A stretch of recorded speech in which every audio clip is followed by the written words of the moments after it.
Bonsoir et bienvenue dans l'Actu Vue Parler politique. Exceptionnellement, ce soir, je vous retrouve pour cette émission qui a été enregistrée.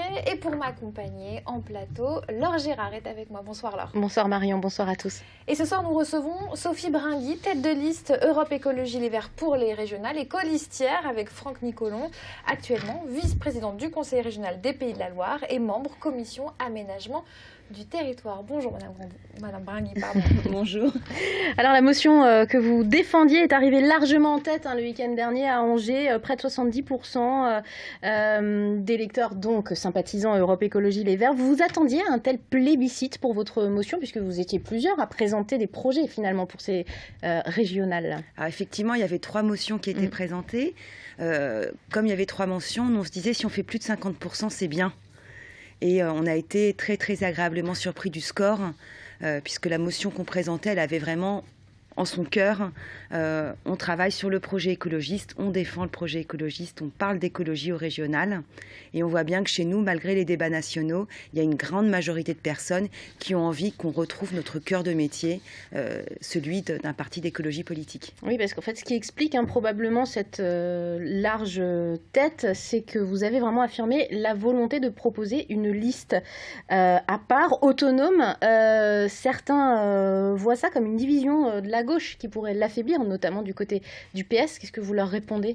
Je leur réponds que c'est un scrutin proportionnel à 2 tours et que dans ce cas-là, au premier tour, on se présente sous ces couleurs et au deuxième tour, on travaille à un accord de gouvernement, de rassemblement au sein de la gauche et des écologistes.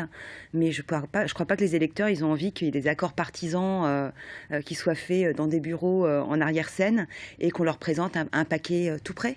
Voilà. Oui, vous le rappelez, c'est un scrutin à 2 tours, les 6 et 13 décembre prochains. Ça s'y prête bien, en effet. Christophe Clergeau, d'ailleurs, chef de file du PS, il prend acte de cette décision. Vous avez discuté avec lui depuis votre investiture ?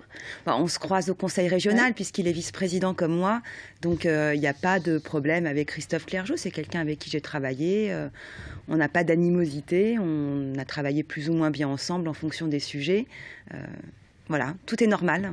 Il espère malgré tout que vous serez réunis pour un second tour. Vous prenez aussi acte, vous, de cet appel, de cette invitation ? On prend acte de cet appel. On va aller rencontrer Christophe Clergeau et ses amis prochainement. Et puis, on va voir un petit peu ce qu'il est possible de préparer ensemble pour le second tour. Parce que c'est vrai qu'un second tour, ça ne se prépare pas intelligemment entre minuit et 3 heures du matin, la veille, le soir du premier tour, ça ne se fait pas comme ça. Donc, on va voir si on arrive à construire ensemble un projet où l'écologie a toute sa place. Au niveau régional, est-ce que justement, quels sont les projets sur lesquels vous pouvez travailler et proposer aux électeurs ? Au niveau du projet écologiste, oui. Alors on va travailler sur pas mal de choses. Déjà sur la question de l'économie. Nous, on a vraiment une ligne très très forte autour de l'économie sociale et solidaire, de l'économie circulaire, de l'économie collaborative, qui sont en fait des formes d'économie qui, à notre avis, sont celles de l'avenir. On a aussi des axes très très forts autour de l'alimentation et de l'agriculture. On est une région où l'agroalimentaire pèse très très fort, on le sait bien en Sarthe. Et pour nous, l'enjeu aujourd'hui, c'est que les financements publics, l'argent public, accompagnent des projets de développement territorial, de projets d'alimentation pour toutes et tous. Et donc vraiment aussi de lutter contre les inégalités alimentaires.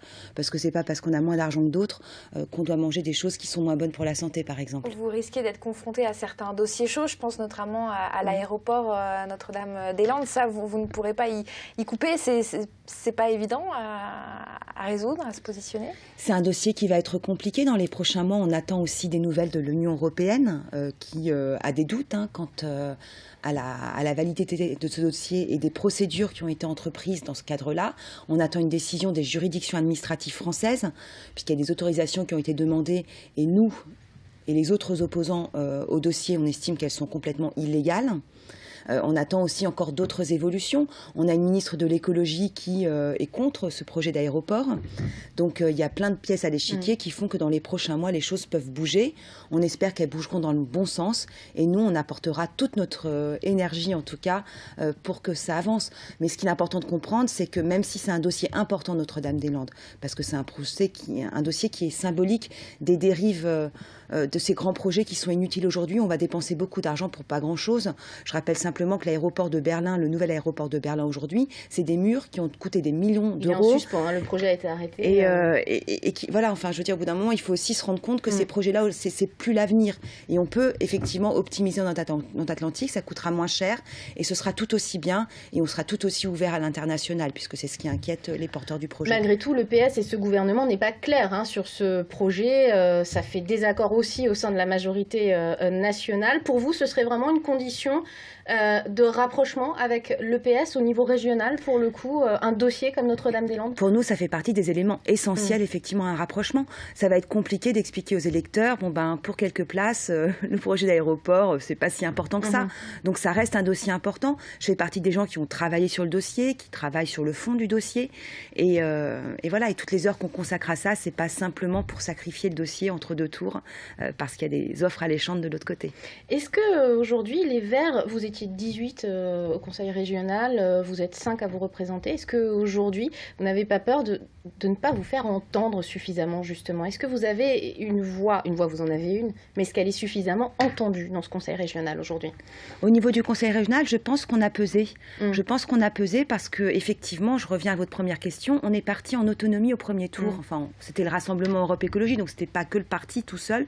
Et cette fois-ci, ce sera pas non plus le parti tout seul dans son coin. Mais on a pesé 14% au premier tour et donc notre place, on l'a méritée au Conseil régional. Personne ne nous l'a offerte. Et c'est vrai que c'est aussi quelque chose de confortable quand on part au premier tour, c'est qu'on sait ce qu'on pèse, on sait ce qu'on vaut et du coup on sait quand est-ce qu'on peut taper du poing sur la table et on sait quelles sont les choses qu'on peut demander ou non en fonction du poids que l'on représente par rapport aux électeurs et aux électrices. Vous parlez de 14% justement. La crainte pour vous, c'est peut-être aussi celle de l'abstention, comme pour tous les partis finalement au régional. On a connu plusieurs scrutins les 18 derniers mois. Il y a eu les municipales, les départementales. On a peur finalement que l'électeur se lasse du scrutin, tout simplement. Est-ce que vous appelez, vous, les électeurs, bien évidemment, à se rendre aux urnes pour ces régionales? C'est un échelon important. Ça l'était déjà avant, et en fait, avec la réforme territoriale, ça l'est d'autant plus. Ouais, mais le Sarthois a forcément du mal à se reconnaître dans les Pays de la Loire et dans cette région. Je vous pose cette question à dessein, justement. Mais c'est une région qui gère les transports avec les TER, qui gère les lycées, donc les gens qui ont des enfants, des lycées et des lycéennes, c'est la région qui gère les lycées en Pays de la Loire. C'est la région qui est chef de file en matière de développement économique, donc toutes les aides économiques, c'est géré par la région. Tout ce qui est aménagement du territoire, c'est la région. Chef de file en matière de transition énergétique, de biodiversité, de tout ce qui est recherche et innovation. On ne se rend pas compte, en fait, de tout ce que fait la région parce qu'on travaille beaucoup en partenariat avec d'autres structures, avec des relais. Par exemple, les chambres de commerce et d'industrie sur la question économique, les chambres d'agriculture, des fois, sur les questions agricoles. On gère aussi des fonds européens.